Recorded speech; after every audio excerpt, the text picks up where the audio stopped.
तो मोहतरमा आजकल बिजनेस वुमेन बन के फिर रही हैं। कुछ ऐसा ही समझो।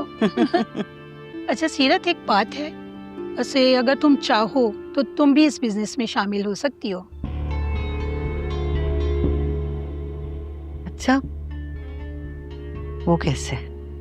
बस तुम्हें पैसा इन्वेस्ट करना पड़ेगा और घर बैठे प्रॉफिट मिलेगा। मसलन कितना पैसा? भाई जितना तुम चाहो, जितना गुड़ डालोगी उतना ही मीठा होगा। तो 20 लाख तो मैं तुम्हें कल ही देती हूँ। डन। डन। चाय क्यों नहीं ले रही? देती हूँ। अस्सलाम वालेकुम। कैसी हैं आप? मैं ठीक हूँ। हम बाद में बात करें, मैं अभी कुछ बिजी हूँ।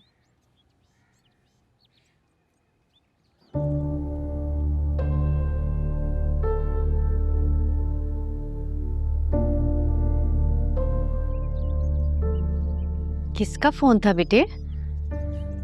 फिरोज का फोन था। क्या कह रहा था? कुछ नहीं, शायद बात करना चाह रहा था। तो कर लेती ना। भी कर लूंगी अम्मी, अभी मैं थकी हुई आई हूँ। जरार आया था। क्यों? वो होटल की बुकिंग करानी थी ना, इसलिए बुलाया था उसे मैंने, लेकिन फिर बता दिया कि शादी लेट है।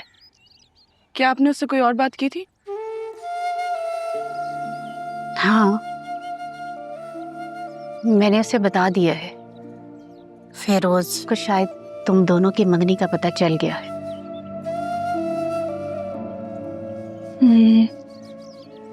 शायद इसलिए है। क्या मतलब? कुछ नहीं।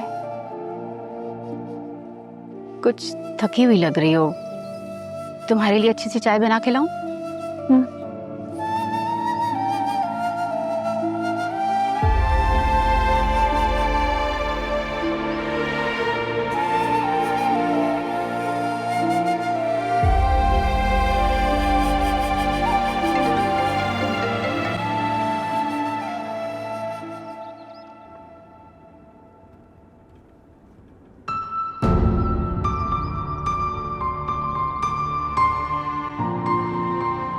मैं इतनी बोर हो गई हूँ घर पे। शहराम भी अपने काम में इतना बिजी रहते हैं कि घर सिर्फ चक्कर लगाने आते हैं। मैं क्या करूँ? हाँ, मैं बाद में बात करती हूँ तुमसे। भाई आप? मेरी और फयाल की फोटोज तुमने फिरोज को भेजी थी ना?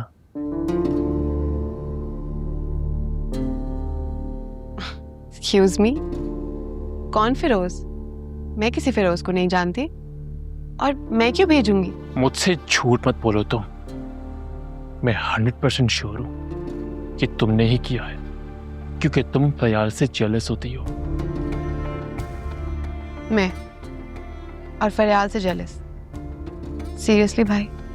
वैसे भी आपको तो सिर्फ वही सच्ची लगती है। पता नहीं आपके दिल में मेरे लिए इतनी नफरत क्यों है। नफरत की वजह तुम खुद हो। तुमने ही फरियाल की डायरी चोरी की थी और मुझे उसके खिलाफ कर दिया था। हाँ, अगले पिछले सारे इल्जाम मुझ पे लगा दें। देखो जीनिया, मेरी बात कान खोल के सुन लो तुम।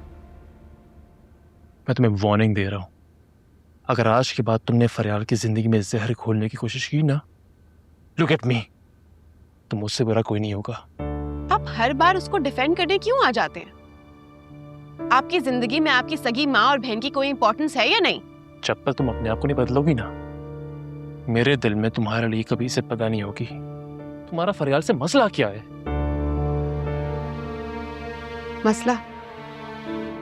मेरा मसला यह है कि हमारे घर में जब भी कोई झगड़ा हुआ है, कोई लड़ाई हुई है, तो उसकी वजह फरियाल बनी है। उसकी वजह तुम खुद हो,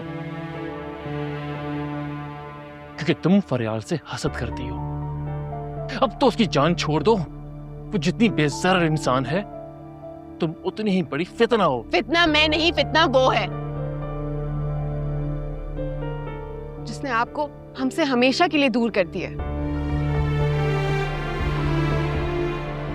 सीनिया, तुम्हारी वजह से पूरे खानदान की इज्जत मिट्टी में मिल गई है। तुमने खानदान में कभी किसी को सुकून से नहीं रहने दिया। और कुछ कोई और इल्जाम रह गया भाई तो वो भी लगा दे मुझ पे। आज के बाद अगर मेरे सामने तुम्हारी कोई हरकत आई तो याद रखना सीनिया, मैं तुम्हें कभी माफ नहीं करूंगा।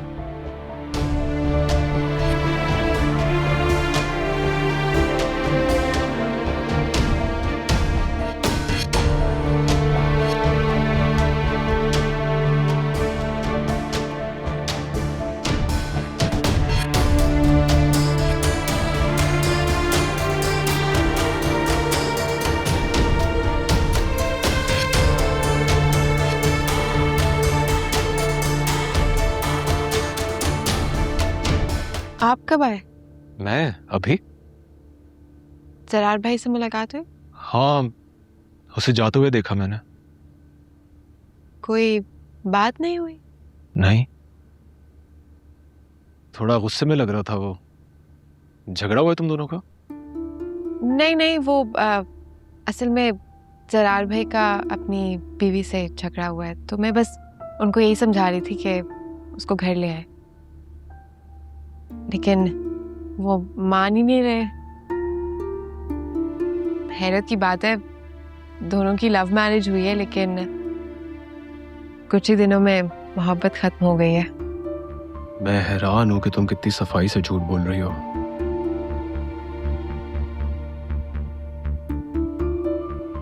ऐसे क्या देख रहे?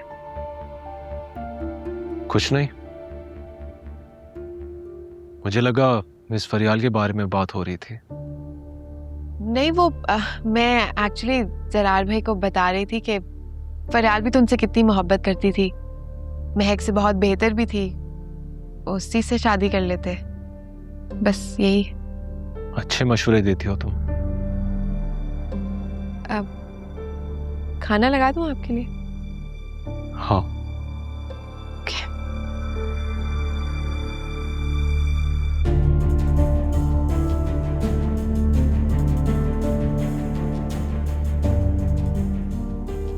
जीनिया झूठ भी बोल सकती है, मुझे यकीन नहीं आ रहा। जल्दी करो सलीमा, कितनी देर लगाती हो? जी जी मेम साहबा।